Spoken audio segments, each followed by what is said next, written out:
Uno de los ejemplos que vamos a ver hoy día son de dos rectas paralelas cortado por una secante.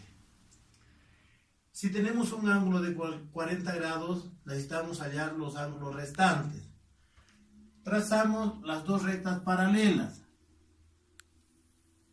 Dos rectas paralelas, L1 y L2, paralelas. Trazamos la recta secante.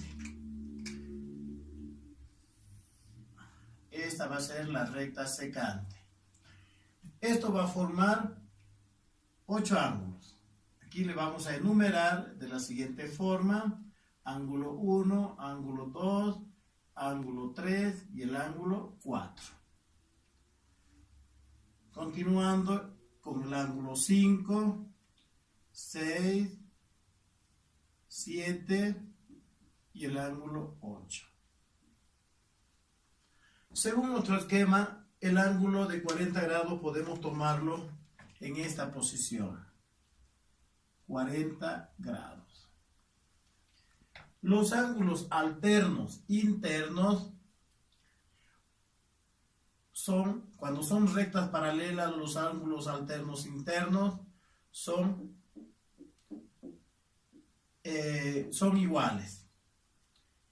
Los ángulos opuestos por el vértice también son iguales. Por lo tanto, si tomamos ese punto de vista del ángulo opuesto por el vértice, este ángulo de 40 grados se puede repetir en el ángulo 3. 40 grados. Si tomamos como ángulo suplementario, este ángulo va a ser el ángulo 2. Ese ángulo 2 más 40 grados es igual a 180 grados, por ser ángulo suplementario. Despejando el ángulo 2 va a ser igual a 180 menos 40. Por lo tanto, el ángulo 2 es igual a 140 grados. Ya tenemos este ángulo de 140 grados. Nuevamente, el ángulo de 140, por ser ángulo opuesto por el vértice, se repite en esta posición. Aquí tenemos 140 grados. Los ángulos alternos dijimos que son iguales. Este ángulo de 40 grados se repite en el ángulo quinto.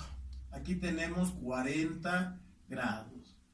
El ángulo de 140, por ser ángulo interno y ángulo alterno entre dos rectas paralelas, se repite en esta posición. 140 grados. Por ser opuesto por el vértice, el ángulo 5 se repite en el ángulo 7. Tenemos 40 grados. El ángulo de 140, el ángulo 6, se repite en el ángulo 8.